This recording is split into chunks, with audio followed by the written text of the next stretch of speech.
Hello and welcome to another episode of Empty the Playbook. Lots of exciting things happening in the NFL this week, getting close to the draft, and there's some nice trades going on, so a bit of excitement amongst other things in the NFL. And with that said, we have got MOCKDRAFT 2.0 today to look forward to, which is really, really exciting. But before we get into the exciting stuff ahead of us, we've got to check in with the boys. So first, let's head over to Shapland. How you doing, bro? Yeah, no, I'm doing good. I'm doing good. Slightly less boring week than usual. I've still not quite ever managed to have an exciting week as Thornsy seems to have most weeks. But you know, the sun's been out. I've been a classic Brit whenever it's over 15 degrees. Flowery Hawaiian shirt, down by any body of water you can find, just with some drinks, having some fun with. Now it's back to rule of 6, which is nice as well outside. So it's just nice trying to just enjoy myself a little bit. Yeah, I completely get you, bro. And it's even been nice here, to be fair, last couple of days in Wales. Beautiful weather. And then I decided to look at the forecast this morning to see how much longer we've got nice weather for. And according to the forecast, it's going to snow on Tuesday. So can't wait for that. Just as we can start throwing an American football round properly in a field again.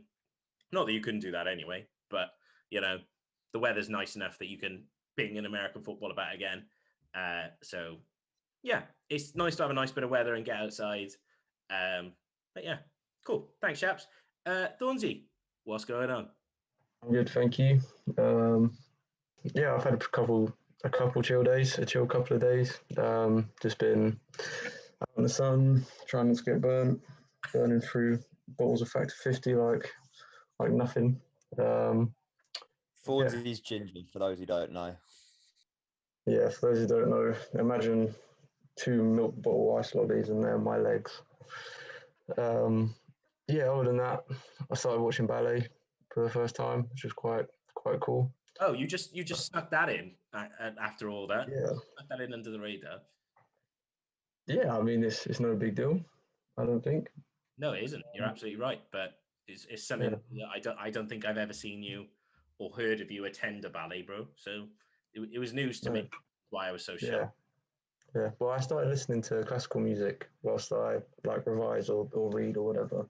Yeah. And I started listening to the Swan Lake one because I remember watching the Barbie movie when I was younger with my sister. You know, it wasn't. Yeah. Classic excuse. Oh, that's what. Yeah. So I watched that the other day, and yeah, I was a little bit. How do you say this in like a child-friendly way? Not in my right state of mind. Inebriated. And yeah, it was surprisingly enjoyable and has given me a lot of appreciation for dancers. Ah, fair play. I hope you feel the same. Well, clearly you do feel the same now you're sober. Yeah, I finished it now today. You're in the right state of mind. Sorry. Yeah. Well, it's I think Nutcracker next, so I'll let you know next week how that goes. Got a list of you. Have you got one of those things on your watch? Do you know people have got like 100 movies to watch before you die and they scratch them out? You've now got like 100 ballets to watch. Yeah. I can't wait till opera theatres open up and I can actually, enjoy them in person rather than on YouTube. Well, that's good to hear, mate. It's nice to hear you taking in a bit of culture. Awesome. Anyway, enough about your hobbies. We need to get stuck in with some American football. So we have a very special guest joining us this week, all the way from the Coventry Jets. I should say as well beforehand, for people that don't know, me, Thornsy and Shapland all went to UEA together, the University of East Anglia, and all decided to join American football, which is, either one of the reasons we got into it or was just carrying on our interest in it already. and our uni team was called the UEA Pirates, and we had a nice bit of success while we were there, which was quite nice. Don't get me wrong, aided by some very talented coaches and players that were also on the team with us, but we were there along for the ride. And yeah, we did quite well. And if you don't know, the kind of British uni ball, as it's dubbed, setup is you have kind of the Premiership North and South that's split up, and that's the top division. Then underneath that you have Division 1, which is a lot more teams, and then below that you have Division 2, and you kind of have to do well in your division in the regular season to make the playoffs, and then if you win the playoffs you get promoted to the division above. And when all three of us joined UEA, we were in Division 1. Division 1 South, I want to say as well, because it is split up into the South and the North. And we managed to go 7-1 in the 2018-19 season, and made it all the way to the final, which got us promoted. And we met the Coventry Jets in the final, which is a nice segue to our special guest today, Max Lyons-Donegan. How you doing, Max? Yeah, I'm good, thank you. How are you boys? All good? All good, thank you, Max. So, first things first, I guess. How did you become interested in American football? What was it that interested you? To be fair, partly you. Thanks. So obviously, it was a game that I'd watched briefly as a very, very casual fan. Played a bit of Madden, like when you could get it for cheap on the PlayStation store. But I played a little bit and thought it was something that I'd like to try. And when I went to uni, it was one of those things where I probably would never have had an opportunity or been exposed to it at home. Yeah. So I thought, while I'm at uni and I got the opportunity to give it a go, why not play it? And then through playing it, you start to understand the game a little bit more. Like when you're very casual and you've not really been exposed to the game, it all looks very complicated. And well, it doesn't actually. It looks really simple because you don't understand what's going on. Yeah. As you play it, you start to like read playbooks and you sort of understand. And don't get me wrong, the like British Uniball level of playbook, I'm sure, is like 1/100th of an NFL playbook. But you start to understand it a bit more, and it makes it easier to watch and a lot more fun to watch. I think you have an appreciation for players in positions that you wouldn't normally. So yeah, just went to uni and thought, why not give it a go? Nice. Do you know what? I really like the point that you made about once you get stuck into it a little bit more, and that's something that's cropped up over all the episodes so far, is that it's one of those sports where you look at it first and go, I have no idea what's going on. I probably don't have an interest for this. And the more you kind of take notice, pay attention, have a go, those sorts of things, you start to go, oh yeah, do you know what? Like, this sport is class and is really like potentially underrated. I think it's slowly but surely getting the kind of attention it deserves, but probably still considered quite underrated in the UK. Right. Sorry, Max. There's a couple of questions I'm going to throw at you here. So first off, I'm going to say I'd like you to tell everyone what NFL team you support. And secondly, after that, I want you to let us know how the Coventry Jets got on that season. So I am a New York Giants fan. Got it. Just through being in New York, I just end up supporting the New York teams. And you didn't pick the Jets? I mean, I didn't. The standard's not great, is it? But I thought I was a Giants and Knicks both playing blue. I thought we'll go with them too. And then Coventry Jets. So my first season, I started playing my like rookie year. Was playing in Division 1, same as you guys. I think we went 6-2 that year. Yeah, I think in our division. Yeah, made it to the playoffs. Did really well in the playoffs. Got to the Division 1 national final. Happened to bump into the UEA Pirates. And that's the end of the story. It ended. Yeah. Do you want to talk about what happened in the game, or? I'll let you tell the story. I've got a good perspective. My rookie year, very much a special team. I played some garbage minutes, so I had a great view from the sideline. But no, it was 26 nothing, I think, in the end. Yeah. Big fat zip. I think very much due to.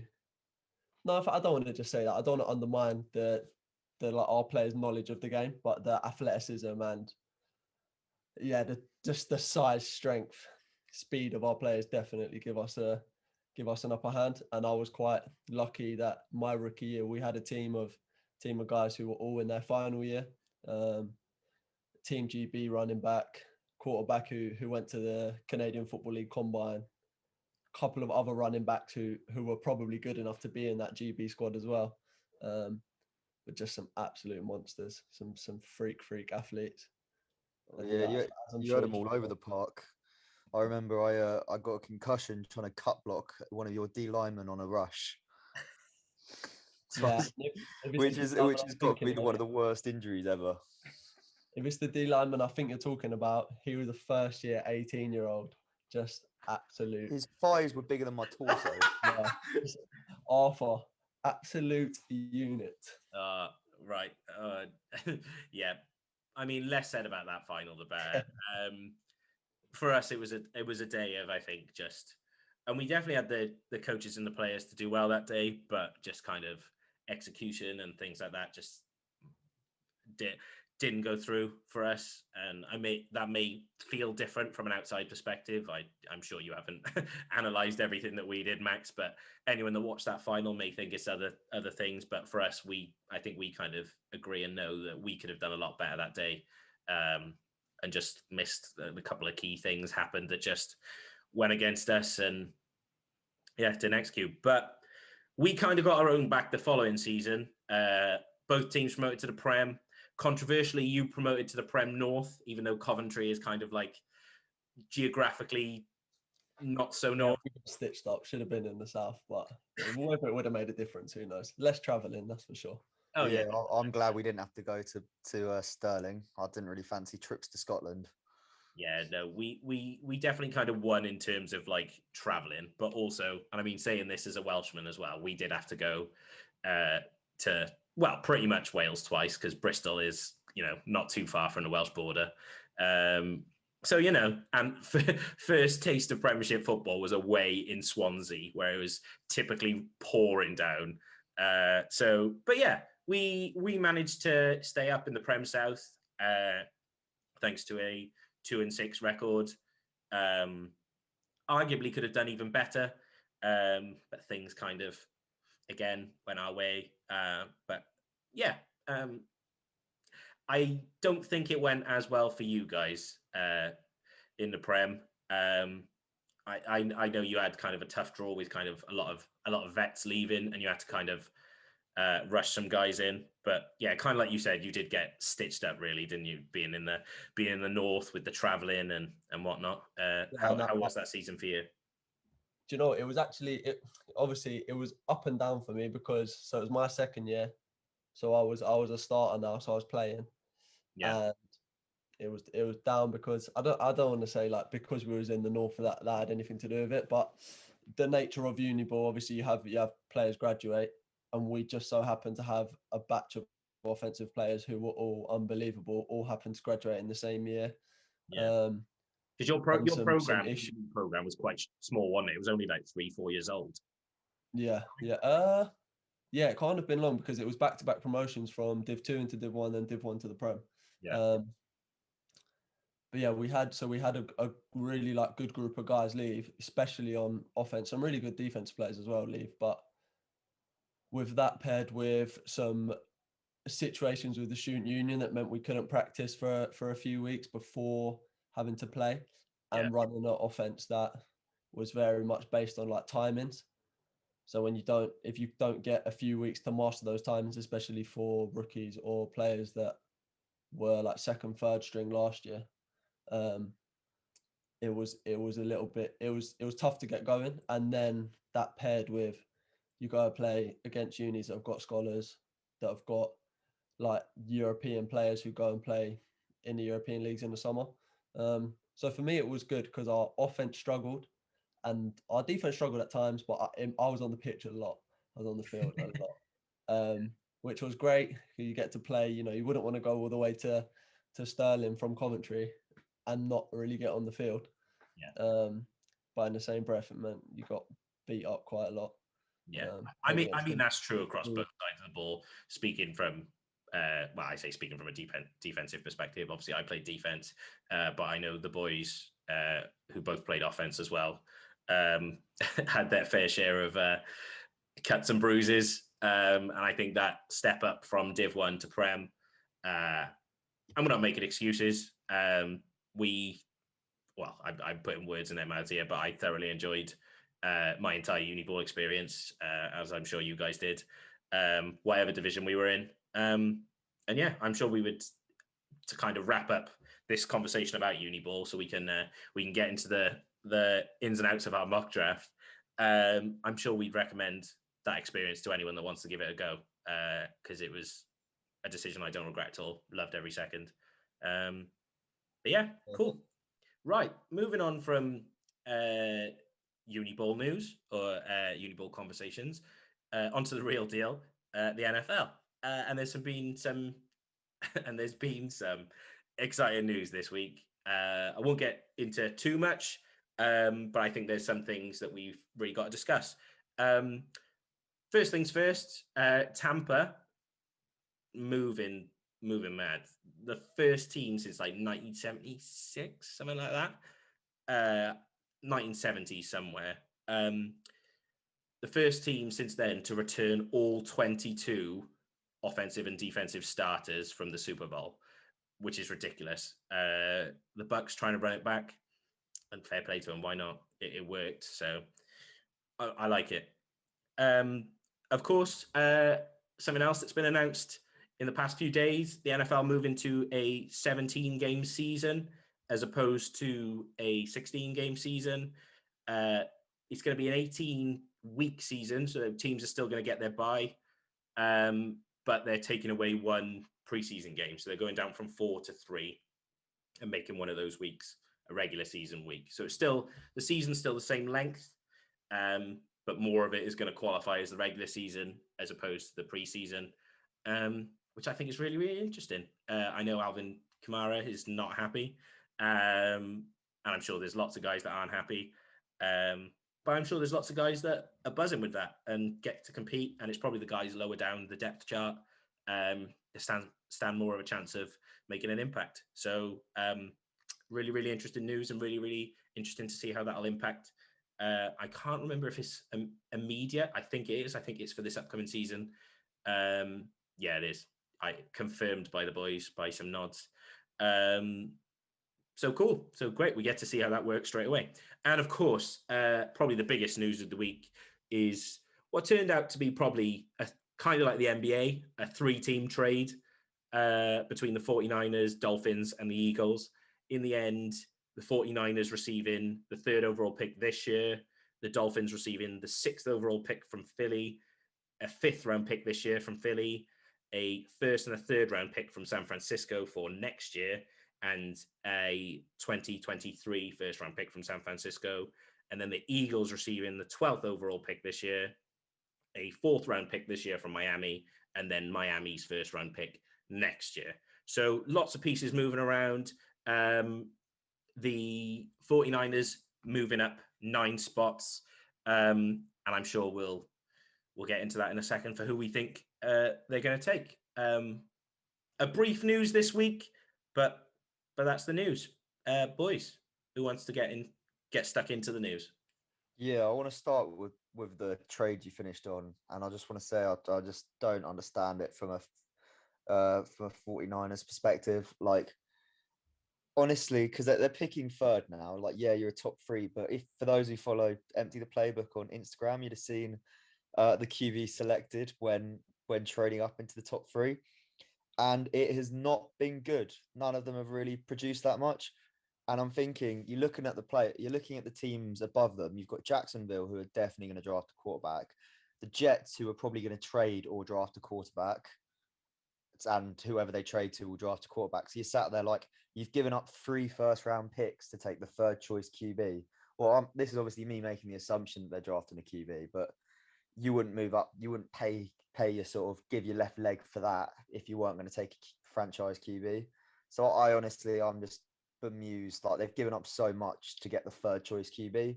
Like, they must love whoever they rate as their top 3. They must love all of them, it's so much. It's exactly the same because I just can't get my head around it. I think it's really good business for God, Miami. No, and And Jesus, there we go, and Philly. My head's completely went just then. Yes, it's really good news for Miami and Philly. I think I like what Miami did is moving back, and I like the move from Philly as well. So I think it's great from everyone but the 49ers, who I think are just being stupid. They've got Jimmy G, who they're paying all this money to. He's got them to a Super Bowl. I think he can do the job again, and this time push him over the edge. But yeah, instead they've given away everything for the third choice QB. Do you know what? When I first kind of saw it, I thought, and I messaged you boys straight away, like, that's it, Jimmy G's gone. And my assumption was New England. And obviously the 49ers, whoever their source is, has come out and said, oh, Jimmy G's staying. And whenever it's these sort of things, like this time last year, it was, oh yeah, Jarrett Stidham's our starting QB. And you're like, oh yeah, of course, yeah. And then about 2 minutes later, they're like, oh no, Cam Newton's in now. So normally, after putting my trust in sources before, I'd be like, yeah, of course, he's staying. And you know what? I'm going to put my trust in them again. I believe, and this goes to my point last week about backup QBs being really important. The injuries are what cost them this year, the 49ers. And Thornsy talks about it in his when he picked the 49ers to go from worst to first. Injuries struck. If they draft a guy now, because realistically, that roster is fantastic. If they pick a guy that they think is the future, if they don't fully believe in Jimmy Garoppolo, and they do kind of what Miami did this year, maybe, or even if Jimmy G goes down, they've got a guy that can learn behind Jimmy G, presumably if they take quarterback, is there ready to go, that they really believe in, I'm backing that. And now I've said that, Jimmy G will probably be traded as we're filming this podcast, probably. But that's my take. I like to believe that they're going for the two-headed monster of Jimmy G and presumably Fields or Trey Lance. But yeah, right. Thornsy and Max, any takes on the news? The Tampa all 22 starters coming back is obviously very interesting. Doesn't happen very often. Or what you said the last time it happened was in the 70s. Yeah. I think it just speaks massively to Tom Brady, not only as a quarterback, but as a leader and someone that's going to build a culture. Like, you look at that team that played in the Super Bowl and scored touchdowns. You got Gronk coming out of retirement. Antonio Brown's just a bit of a misfit. Obviously with the help of a great defense as well. But that even makes me think, like, is he building such a culture and is such a good leader that he's actually affecting that side of the ball? Someone like Shaq Barrett could have easily gone and got a lot more money elsewhere. But the fact that he wants to say, shows obviously he wants to win and he knows he can win with Tom Brady. But they're obviously building something there that people want to be a part of. And I'm sure if you gave other players the choice of somewhere where they had to be traded to, or if they were free agents, where would they go? There'd be a long line of people queuing up to go play with Tom Brady. And it's been that way for a while, really. Also makes me think, if Belichick had given him some more weapons, what else could he have done in New England? It makes you think, like, at one point he wanted to get rid of him. And if he just helped him out a little bit, could have been even more rings. But yeah, I'm sure there's other factors in play as well. But I think that Tampa all 22 coming back speaks a lot to him and is the GOAT, and he undisputed. I know you don't like him, Williams. You've definitely been listening to the podcast. Not. I think seeing him take a pay cut as well just shows that it's just win first for him, and I think everyone on that team sees it. And yeah, like you said, if the biggest weapon he ever really had was Randy Moss, and they literally broke records. So seeing him in an all-star team like this, when the Patriots have always sort of been like filling gaps in the Belichick way, it's just crazy. And it makes you think about what if he played like in a team like this his whole career. But I just compare like Brady to Rodgers. They both say winning's everything and that's all they care about. No disrespect to Aaron Rodgers, but you've got Aaron Rodgers taking up like a third of his team's, not a third, like a quarter of his team's salary cap, when you've got Brady taking 10 mil less than him a year because he wants Shaq Barrett back. or whoever back, and I think that just says a lot about him as a winner. Yeah, I think you both make really good points. I think it is the Tom Brady effect in Tampa or wherever he would have gone, to be honest. And let's be honest, when he ends up in Jacksonville in 10 years' time and they win their first Super Bowl, we'll be saying the same thing. So, yeah, both awesome, really good points. Thornsy, what do you think about the news? I kind of disagree with everything that you said, chaps. not in like a, I don't know, that probably sounded a lot more aggressive than it was meant to, but I think the 49ers, they have like one hole on their roster, really. And if that means giving up 2 first-round picks, which are probably going to be in the mid to late 20s anyway, it kind of makes sense to go and do it and get your guy that's going to lead you through and keep on like a cheap contract to build your team around. I think it kind of makes sense. And the way that this draft is looking like it's going to be going, you know, the Niners aren't getting a QB at 12. Like even Mack Jones, apparently his floor is like number 8 to the Panthers. So I think for them to like go and get someone and be proactive about it, I think makes sense. And I think the fact that their future picks, you know, all going to plan will be later picks. I think that sort of speaks to why the Eagles made a mistake as well, because I think if they sit at 6, you know, if we see 4 QBs go or even 5 QBs go in the top 5 picks, the Eagles at 6 can get Kyle Pitts or Jamar Chase, like straight up one of the best offensive players, you know, in the draft. Whereas moving down to 12 again could take them out of the running for one of those guys. And as well, you know, what they've given up these 6 places, they've given up a chance at an elite prospect for a pick that, you know, could be 30, could be 31, could be 32. So it's like, it kind of goes back to last week and saying it doesn't really seem like they're that interested in building around Hurts. Because if you have the chance to get him a guy like a true number 1 receiver or a true weapon like Kyle Pitts, then, you know, I think you should sit at 6 and take them. So like, I do get what you're saying with San Francisco giving up a lot, but I think when you look at their roster and you look at who they could have got at 12, like there aren't many people that they really need. And that's not saying like there aren't many people they need this year. That's like they've got young, like all-pro potential guys at most positions. So yeah, it came out a lot more aggressive than I wanted it to, but yeah, that was the general point. No, I see your point. Like, to be fair, now you've said it, they have got an all-star roster, and cutting his salary and taking on a cheap QB as a rookie is obviously something. So, but my major issue just comes from the fact that they've got the 3rd choice, but then there are 3 very good QBs available in this, well, 4 even very good QBs available in this draft. So 5 even. Sorry. Yeah. So yeah, it's just interesting for me. But I do see your point, and I think that is probably the biggest part of it, is they've got such a talented roster that it's going to start costing them money at some point. So having the most expensive position in football being taken up by a rookie is the best way to keep expensive players everywhere else. So I see what you mean. I don't know what the Jets were asking for if they try to switch for the Jets. I just feel, or the Jets were just against switching completely. But I'd have liked to have seen them. I just think there's going to be 3 QBs off the board, and they're getting 3rd choice. And I don't know, 3 picks for 3rd choice just didn't seem right for me. But I do see what you mean. Yeah. It's lovely that you could both come to an agreement on that and sort out your differences, which is really, really nice to see. I'm glad we're all friends again. Right. Just quickly too, sorry to jump in. I don't like the 17-game season either. I think it's too long. You know, I think as we just see injuries ruin the NFL way too much.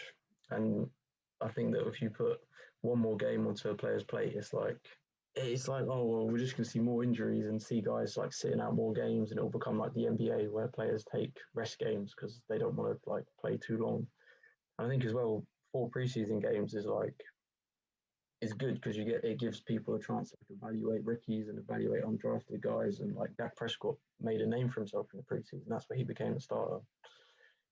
And yeah, I know I've just gone like full negative for the first 2 points, so I probably sound like a grouchy old man, but yeah, I'm not the biggest fan of it. No, I completely agree.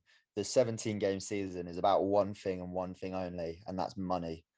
You see, like, think about week 17 anyway, like the 16th game of the NFL season. other than the teams that have massive playoff implications, it's boring anyway because all the best players are sitting out.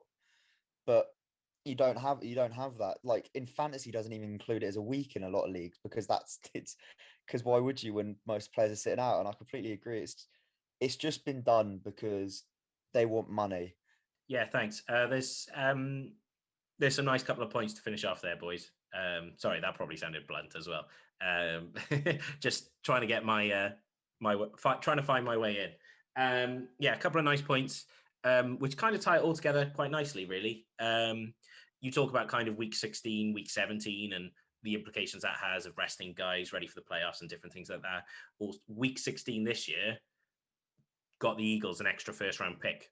Because if they hadn't arrested their guys week 16, season just gone, they would have been drafting potentially where the Giants currently are.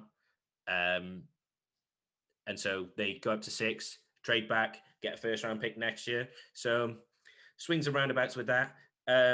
So that'll be interesting to see going forward. And also kind of talking about the trades from the San Francisco perspective, I don't think we ever need to worry about John Lynch, the GM of the 49ers, because I feel like he's got a phone sellotape to his ear. I feel like that guy is permanently wheeling and dealing. Moving back one spot for the Bears to take Trubisky. Last year, I think he moved up to take Kinlaw in the first round. So, he's always got something up his sleeve. I really kind of like his approach to GMing. But enough kind of talk about the draft. That was the news. But let's get stuck into it. It's now time for Mock Draft 2.0 with our special guest, Max, joining in. So nice one, Max. Spice it up a little bit. Okay, so the same rules kind of apply from Mock Draft 1.0 through to Mock Draft 2.0 is that there's currently, even after the trade the other day, there's still 25 teams with a first round pick. We randomly generated those teams and assigned them that way. So some guys of me, Thornsy and Shaps, may have the same teams. For example, everyone has their own team that they support. So for me, that's the Chargers. For Shaps, that's the Browns. Browns. For Thornsy, that's the Las Vegas Raiders. And for Max, that is the New York Football Giants. And the rest of the teams are kind of assigned randomly. So we might have some of the same teams and we might have some completely new ones.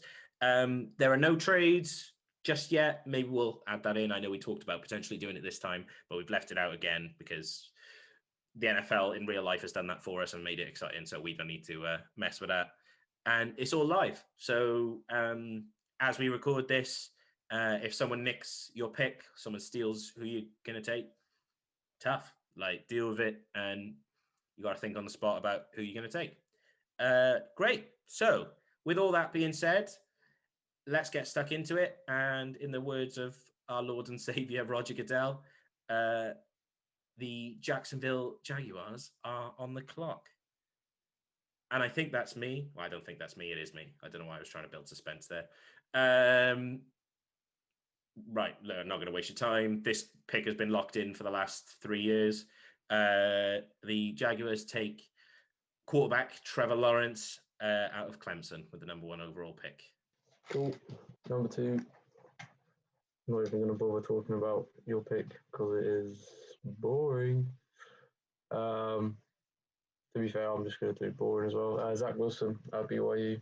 I can see the Jets maybe going to Yule, taking a swing on a tackle and running it back with Darnold for another year. But I think someone as talented as Wilson, or even Fields or Lance, maybe even Mack Jones is in the conversation. I think it's too good a draft position to give up a QB here. So Zach Wilson. Okay, so third pick for the San Francisco 49ers. And this is one, I mean, it has to be a QB. I think to give up that much, like Shap said, I think as well, something we sort of missed on earlier is the Niners obviously picked third in 2017 and missed out on both Patrick Mahomes and Deshaun Watson. And I think with this move, they're trying not to make the same mistake. I'm going to go Justin Fields. I think he's, he had an amazing pro day, much more consistent than Mack Jones, and has played a lot more consistently than Trey Lance over this last season. Justin Fields. Nice, I like that pick. So I'm on the board now. The Falcons at number 4. I think they're in a bit of a weird spot, really. I think the fact they've restructured Matt Ryan's deal so they can cut him at the end of next year and save himself a load of cap space sort of is leading me to think that they're going to draft a QB as well and have 4 inside the top 4. Let him sit for a year and learn from Matt Ryan. Or maybe they go for a Miami Dolphins approach and, let him play the second half of the season. Let him develop, then you get rid of Matt Ryan, save yourself cap space, and you've got a QB ready to go. So I was going to take Justin Fields. I think he's QB2 in the draft. But given that he's gone, I'm going to go Trey Lance out of North Dakota State with pick number 4. Yeah, so that brings me on to pick number 5 with the Cincinnati Bengals. Now, this is a tough one because the thing is, with the fact it's been 4 quarterbacks in a row, I am sat here with every other position, my number 1 choice from every other position on the board. Obviously, they got Joe Burrow killed last year because they didn't protect him. So I've got Penny Sewell and Rashawn Slater. And I was going to take Slater because I was going to say he's the more pro-ready player. But I don't think I can pass on some of these other players. Oh, it's a tough one. No, you know what? I need my QB to stay better. And while Penny Sewell is the bigger freak, they're both athletic freaks, to be fair. They're top 2 tackles in the draft. But I think the more polished run blocker, I think he only allowed 5 pressures his whole time at college. More polished pass blocker, I'll say. The best option for Joe Burrow next season, I think, is Slater. So I'm going to take Slater out of Northwestern, offensive tackle. Nice one. I agree with that pick as well. I'm back on the board now with the Dolphins at 6.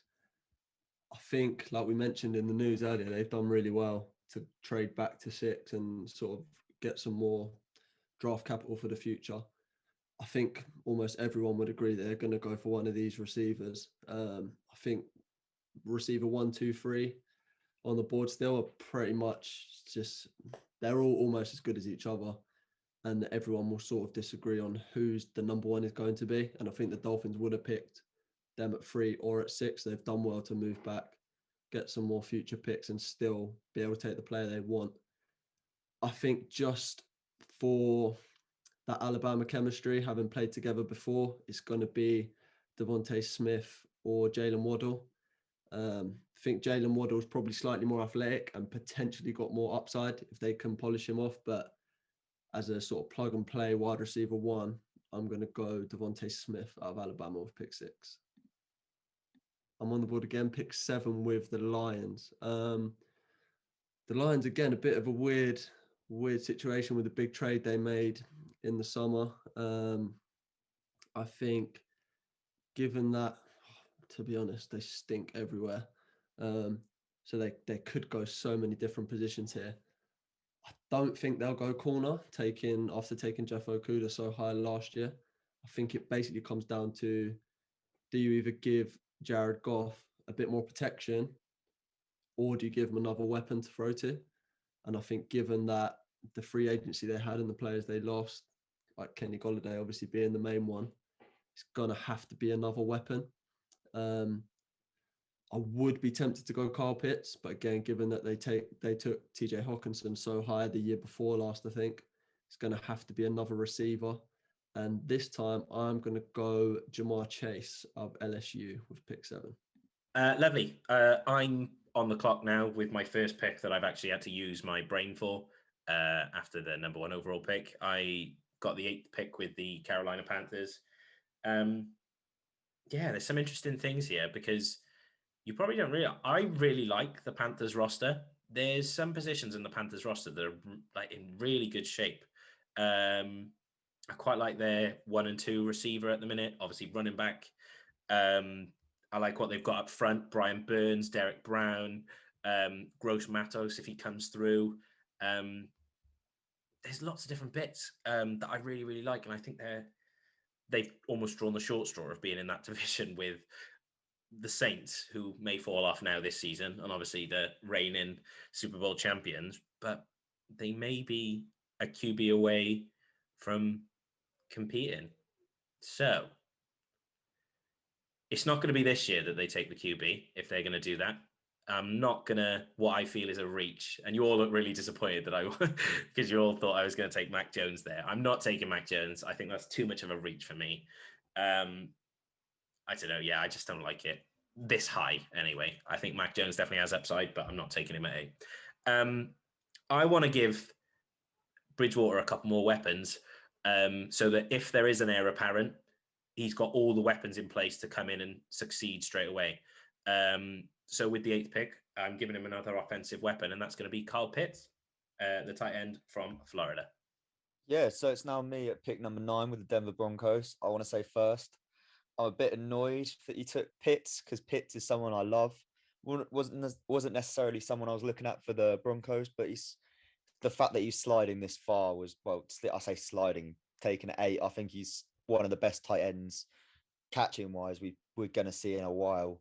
Obviously, fingers crossed, because the same sort of stuff was said about Hopkinson, and that didn't pan out as well.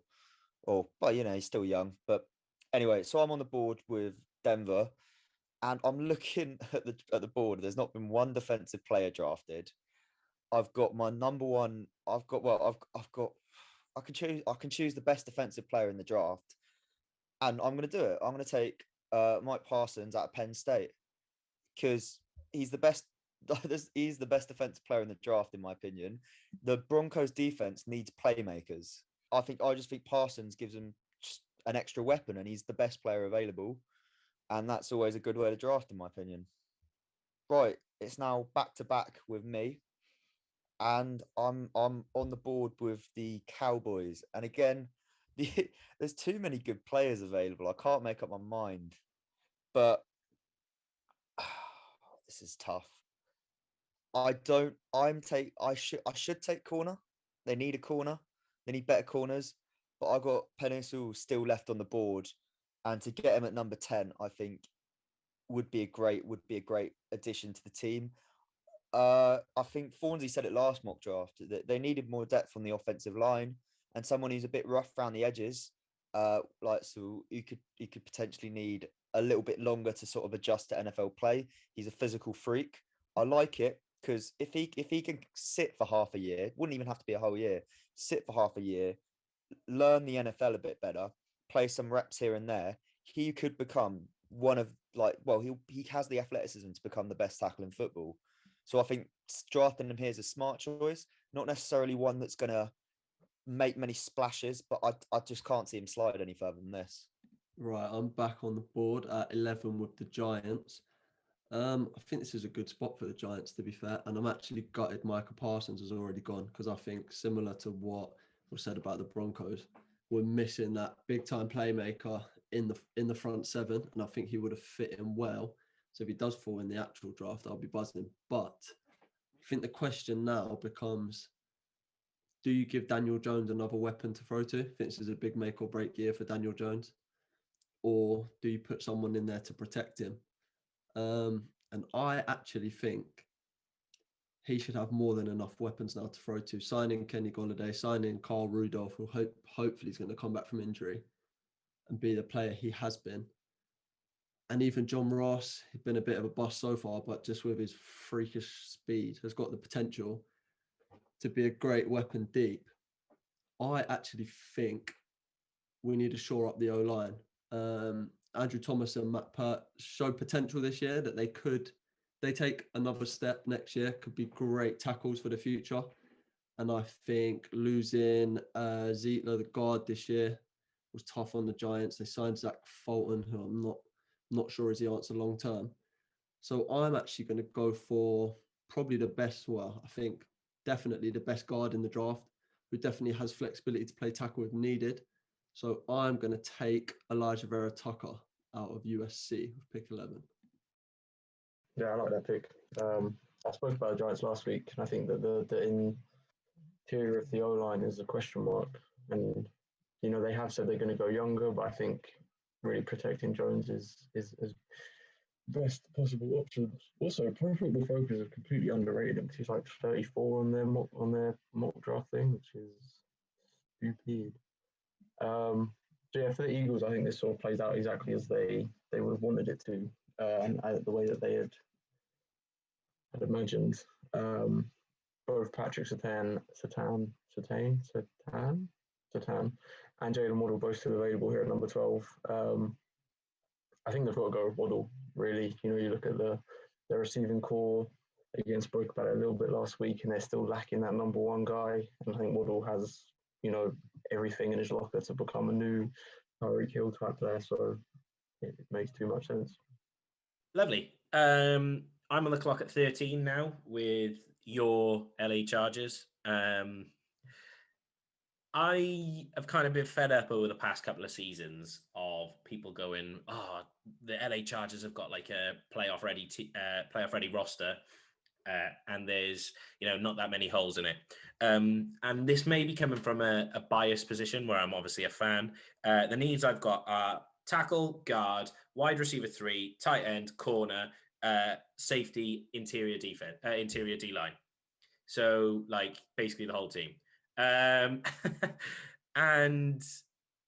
that may be harsh, but I think some places could really do with an upgrade. And the key positions here that I think I should be looking at are tackle. Really, that left tackle position has just been scary past couple of seasons where we've had guys, Sam Tevi and Trey Pipkins, who just have been late round guys that have been there as almost someone to plug in when left tackle, as we've kind of mentioned in previous podcasts, is just such an important position and not something you can just chuck somebody in with. But my top 2 guys are off the board, so I might be looking somewhere else. And the criminally underrated Casey Hayward is left in free agency. Obviously, he's being released, not left. Of his own, I'm sure he left of his own accord, but he's been released rather than his contract finishing. And I really thought you were going to take my guy here, but you didn't, which is great. So to come straight in at corner and start alongside Michael Davis, which would be a really nice combination on the outside, and then Chris Harris playing slot corner or nickelback. Patrick Surtain II going to the Chargers at 13. Right, yeah, no, I love that pick of Surtain. I think he's a great player, and he's someone that's going across all over the board.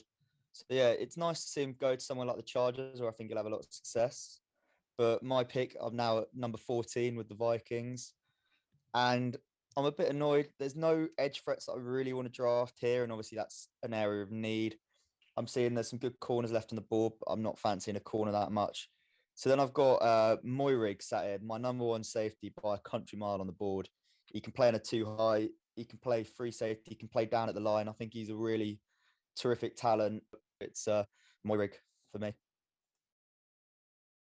Right, yeah, so it's me again now. Pick number 15 with the New England Patriots. So I am taking the heir apparent to Tom Brady here. I know he left and they never really... No, I don't think Cam Newton's the long-term solution, even though I've talked about how much I like him at the Patriots. So I'm taking... Is it QB number 6? Or is it QB number 5? QB number 5. What a busy first round this is, and we're not even halfway through. So I'm taking Mack Jones out of Alabama. He's obviously not the biggest athlete, but neither was Brady. He's a smart player with good technical aspects. He's got a good throwing motion and he's accurate. And that's something that Belichick used Brady for and had great success with Brady doing. So I just see him working there. I think it's a nice. Is NFL comps Kirk Cousins, I believe, and Kirk Cousins is almost like a B-Tech Brady. So, why not just take someone who can hopefully do what Brady did? Nice. Back-to-back picks from Shaps there, who both really make sense. I think if Mack Jones falls to the Patriots at 15, I think they'll be laughing. I also am really sad that off camera I sold you on Moyrig as a replacement for Anthony Harris in Minnesota, because I really wanted him for the Cards at 16, because I thought him and Buda Baker as a safety pairing would have been filthy. But he's off the board. That's the nature of the draft. And the cards go a different way. Now, the two kind of main positions of need in this position in the draft, anyway, amongst their other needs for me, are interior, D-line, and secondary. And I'm really tempted to go interior D-line here because as a draft class as a whole, it's not the strongest interior defensive line draft or class rather. But I'm still not going to do it. I think JJ Watt is going to really upgrade that interior D-line, and we're going to work with what we've got, and we're going to go and get a replacement for Patrick Peterson. We've addressed it kind of in free agency with Malcolm Butler, but we're going to take JC Horn with the 16th overall pick, who I think is a fantastic player, and stock is only rising, aided by Caleb Farley needing back surgery, but I'm really excited to see what Horn can do in the NFL. Cool. Nice pick. Yeah, it's interesting to see the corners, like the way it's shaken up in the last week because of Farley's injury. But he still ran like a crazy 40. I think it was like 4.3, 4.4 something. I don't know exactly. But anyway, number 17 with the Raiders. Obviously had them last time and took Christian Darris. I'm going to go in a different direction this time. I think I said this in the last couple of podcasts. I've spoken about him every single time. Jeremiah Owusu-Koramoah. I think he's a crazy athlete. He's exactly what the Raiders need. That sort of mismatched, versatile Swiss Army knife defender. And, they're bringing in Gus Bradley, and guys that have really succeeded in Gus Bradley's schemes have been that sort of versatile safety linebacker hybrid like Derwin James, Cam Chancellor. And even you could argue, no, that was after, I was going to say Barry Church, but that was after Bradley's time. Anyway, Derwin James and Cam Chancellor. So, he's just exactly what the Raiders need. And we can talk all day about how their O-line has fallen apart this offseason and how they're going young and need new players. But I think that really overlooks how bad their defense was last year. And hopefully this guy can come in and shape that up a bit. So, 17, Owusu-Koramoah. Right, I'm on the board again at 18 with the Dolphins' second pick in the first round. For me, I think it comes down to two options, really. You either take an edge. Ideally, for me, it would be someone who can play in coverage as well, sort of a Kyle Van Noy replacement. Obviously, they let him go. Or do you give him a running back and give Tua another weapon to that offense? I think if they've got a number one running back, it'll open the field up for him a little bit. Or even bolster the O-line and protect Tua a little bit more. I think with all the edge rushers still on the board, I'm going to go edge, and I'm actually going to take a bit of a risk and sort of rely on his athleticism and hope that you can coach the technical aspects into him. So I'm going to go Jason Owe out of Penn State. After seeing that 40, just a freak athlete. I think if you can sharpen his skills a little bit, and if you can have someone who's 6'5", 260 playing in coverage who can move like that, and you can have him rushing off the edge, it's going to be a super versatile weapon to have on your defense. I'm going to take Jason Owe out of Penn State at 18. And I'm still on the board at 19 with the Washington football team. Again, a bit of a weird one given what they've decided to do at quarterback in the offseason. I don't think Fitzmagic's going to be their future quarterback. So maybe he's just a bridge quarterback for a year. I think if that's the case, it's probably the ideal time to take a tackle who there's not so much pressure on for his first year in the league. He can sort of develop, and then next year or whenever they decide to get their QB of the future, you're going to have a bit more of a polished player. And given the way they played last year, they were quite reliant on the run with Antonio Gibson, I think, getting a lot of carries, went for a lot of yards. I'm actually going to go with a left tackle who's a little bit further down the board, but has been quite dominant in the run game. I think this is a perfect opportunity to take him, polish his skills as a pass blocker. So I'm going to go with Liam Eichenberger of Notre Dame at 19 for the Washington football team. Nice, right? Couple of picks there that potentially people wouldn't have seen coming, and that's the beauty of the draft. And I think that's potentially two picks that we might end up seeing on draft night, seeing into the future. Max, I love it. Right, I'm on the clock at 20 with the Chicago Bears. Another team with kind of weird moves at quarterback this offseason, whether they want to win now or whether they're bridging to something else in the future. Main areas for me here, a wide receiver. I think they need something else. Allen Robinson is tagged, but in reality is probably wanting out of Chicago. Darnell Mooney showed a lot of flashes last year and looked like he could be legit. So adding another option there at receiver could be something that we look at. And believe it or not, the other place that I kind of want to look at is edge threat. I don't think a lot of people would think, first off, because they've got Khalil Mack on the one side, and I mean Robert Quinn on the other, who's maybe not played his best football in Chicago. And listening to kind of Mike Renner and Austin Gale of Pro Football Focus, I think they raised kind of a really nice point that edge is the second most expensive position in football, obviously after quarterback. So getting cheaper there is a potentially really important move.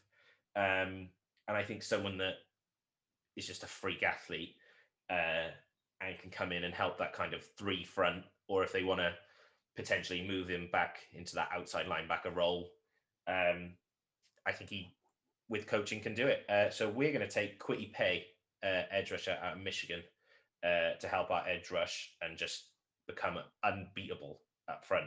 So Kwity Paye. I'm now on the board, pick number 21 with the Colts. I had three people I wanted, and all three have gone in the last four picks. So, you've put me in a tough spot. I think obviously, other than Pittman, with the loss of T.Y. Hilton, receiver could be a good place to go. And I've got Bateman on my board, who's rising for a lot. He's not really a speedster receiver, but I drafted him last time. He's a nice big body receiver. Can't remember who I drafted him with last time. And you know what? Pittman can play the slot role, and they need some more talent in that receiving core. Pittman can play the slot role, so I'm going to take Bateman as the big outside receiver, try and get some nice, he's not going to win on speed, and they probably do need a speedy receiver, but I think you can find speedy receivers everywhere. But I'm going to take the best big man receiver on the board, and that's Bateman. Yeah, no, I think Bateman is a great pick. He really complements Pittman very well. Like, they do the same sort of things to a very high standard. So that'd be nice. Pick your poison type thing. 22 with the Titans. I'm gonna go with Kadarius Toney out of Florida. The Titans lost a lot of good receivers this offseason. Humphreys and Corey Davis both going to free agency, and I think Toney is a nice compliment to AJ Brown and the way that the Titans want to play football. So yeah, take him. Right, 23, New York Jets. I think our O-lineman would be like conventional wisdom here. With they obviously they took Wilson too rather than potentially taking Sewell or Slater. But I think when you look at the Jets team for the last few years, they've really lacked an elite running back, and Le'Veon Bell didn't pan out. And with Mike LaFleur coming over as a new offensive coordinator, I think they need a sort of bell cow running back, and that'll help take the pressure off Zach Wilson, who in this mock draft is their new QB. I think Najee Harris is just someone that can do it all out of the backfield. He can run, he can catch, and he can block. And I think that when you look at running backs as being like they're more than one-dimensional now, and you want a guy that can do lots of things. So although Pro Football Focus have him incredibly lowly rated, 65, that is ridiculous. But anyway, Najee Harris out of Alabama for the Jets. Yeah, I'm on now at pick number 24 with the Steelers. So yeah, obviously I'd love to just give him an awful player because of the Steelers, but I'm not going to do that. I'll be good. I'll abide by the way the game should be played. So there's two players that really come into my mind here, and I'm thinking about needs. there's some really good players on the board. I'd like to say, but none of them I'd say are particularly massive needs for the Steelers. Actually, yeah, no, I'm going to go. I am going to go for a player who I wasn't going to originally pick. I'm going to go with Christian Darris, or the tackle out of Virginia Tech. And I think you can never have too much depth and too many players on your O-line. And I think, I can't remember, did they re-sign Villanueva? No, they didn't. So, well, yeah, they need a starter at tackle then. So, yeah, I'm choosing Darrisaw because he's one of the best players available on the draft board. I'm a big fan of drafting your best available talent, and it fills a need as well for the team. And as much as I hate drafting for the Steelers, yeah, that's my pick, Darrisaw out of Virginia Tech. Do you know what? When I generated the teams of who we're picking, and I saw that it gave the Steelers to you, I think that was my favorite pick of the whole thing, because I know of your loving relationship with the Steelers. But yeah, that being said, I really appreciate the fact that you just took Christian Darrisaw out of the fingertips of the Jacksonville Jaguars. If Christian Darrisaw falls that far and is potentially still there at 25, if not sort of the few picks before, I think the Jags are looking to either trade up potentially. I don't know, maybe. Well, they've got a few holes everywhere, so maybe not. But Darrisaw is just that good, in my opinion. We have to look elsewhere now because you stole Darrisaw from us. And I think that I'm going to go for a guy that I also really like, and I sang his praises in the last mock draft. I'm going to go with Tevin Jenkins, the tackle out of Oklahoma State, who I think is a really kind of nice project who can play left or right sides of the O-line. And I think will be someone that can be an immediate star, but I think will only grow with his play. So yeah, Tevin Jenkins at 25 with the Jags. Yeah, so it's me back again with my last pick of the mock draft, with my Cleveland Browns, and it's been a busy week in free agency. Obviously, since our last draft, we spoke about it. They brought in a great corner in Troy Hill. They brought in a good safety, and I think one of the most underrated acquisitions they made was Anthony Walker from the Colts, and I think he'll be a really good pickup. So last mock draft, I hit Nick Bolton, the linebacker, but we play a 4-2-5 shell. So I think you've got your two young linebackers in there, in Taki and Matt Wilson. You've got the vet now in Anthony Walker.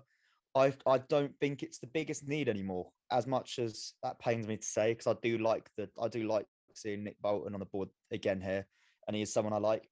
Christian Barmore is tempting as well, but I'm going to go an edge for it. I'm going to give us someone opposite Myles Garrett, and that's going to be, I didn't want to draft him just because I know I'm going to butcher the name, but Azeez Ojulari from the edge threat from Georgia. So yeah, that's my draft pick for the Browns. There's a few good edge talents in this draft that I think are first round grades on them, and obviously he's the last available of them. But I'd have potentially had him higher than some of the others.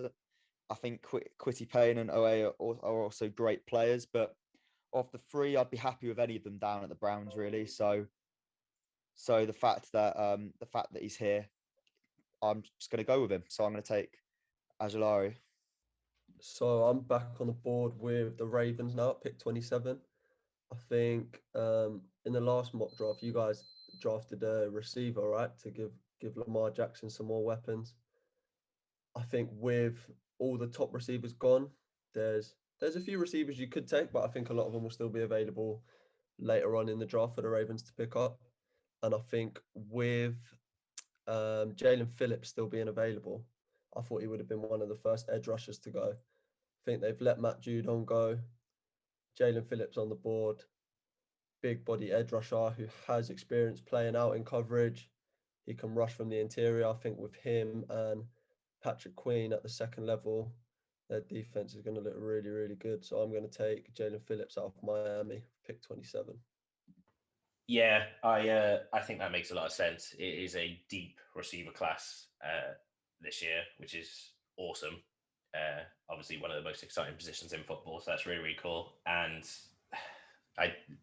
if he falls there, that just makes so much sense. Calais Campbell obviously getting on a bit, and that defense, I don't know how they do it, but they just managed to continue to make just a beast of a defense.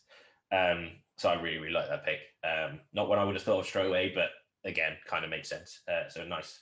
I'm on the clock at 28 with the New Orleans Saints, a team that are mostly in good shape, but have had to make some kind of moves because of cap and different things like that. And I think quarterback is still one of their needs for me. They're not going to address it here at 28, but which would have been exciting. That would have been a twist. But they're not going to address it here too early because I don't believe in the Winston Taysom Hill kind of thing long term anyway. I think we need to give more weapons offensively, and a really nice compliment I think to Michael Thomas will be I think he's like 6'4", really big dude. Terrace Marshall Jr. out of LSU. He might not be as tall as I've made him out to be. I can't remember off the top of my head.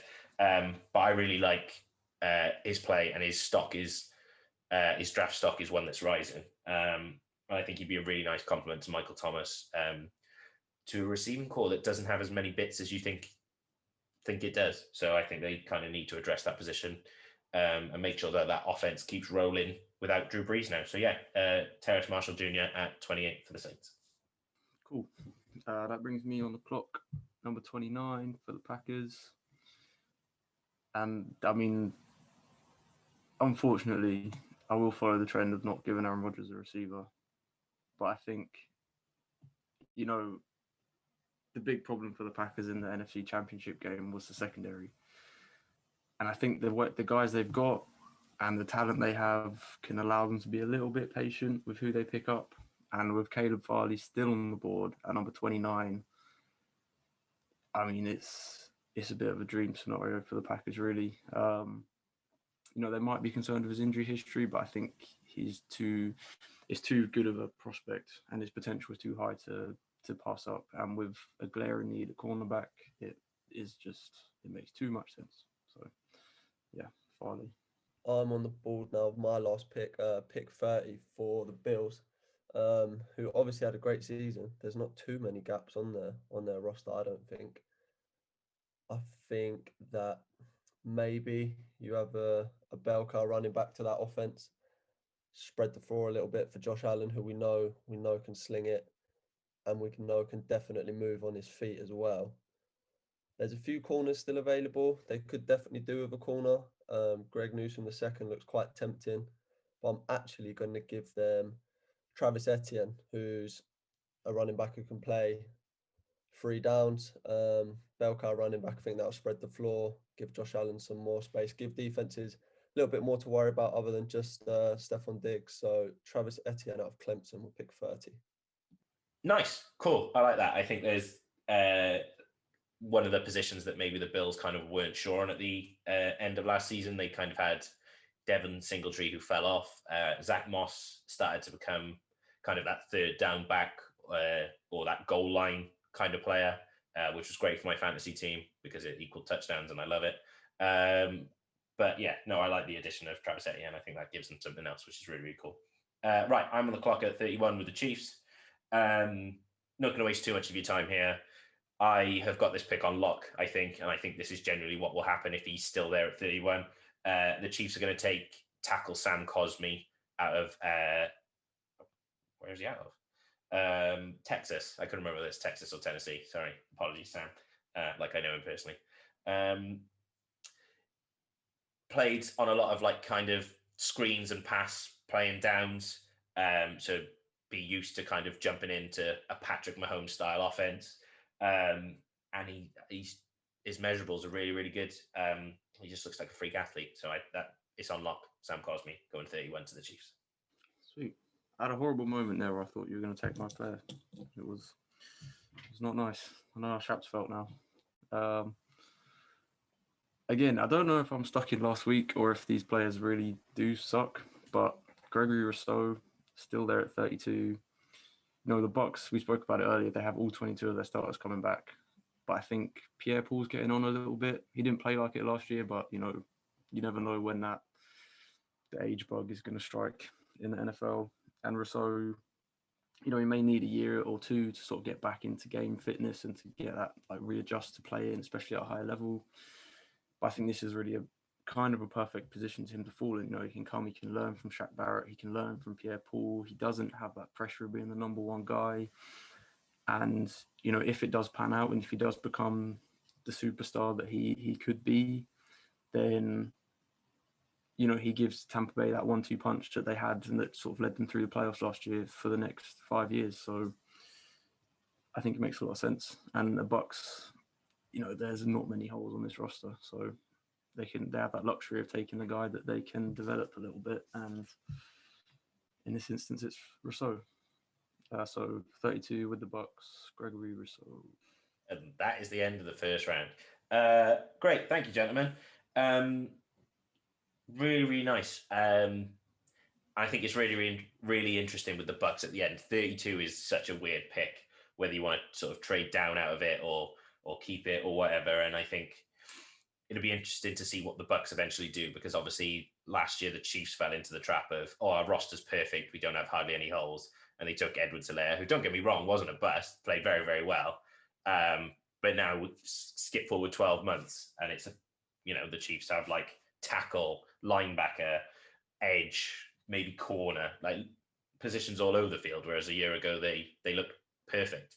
So it'll be interesting to see what the Bucks do. And then in 12 months, if we're saying, oh my God, the Bucks have no players again. But yeah, cool. I think there's some really, really nice picks there. With the added spice of a new person giving us a different perspective. So awesome. And with that kind of being said, and our mock draft now being over, we're nearly at the end of the show, but also, Shaps, you like to drop a little bit of trivia at the end to show off your improving NFL knowledge. And I believe you left us with a very interesting question last week. So I'll point the question at Max, actually, because he obviously didn't. I told you guys the answer after the show, but Max might not be aware. So, Max, do you know who the first unrestricted free agent in NFL history was?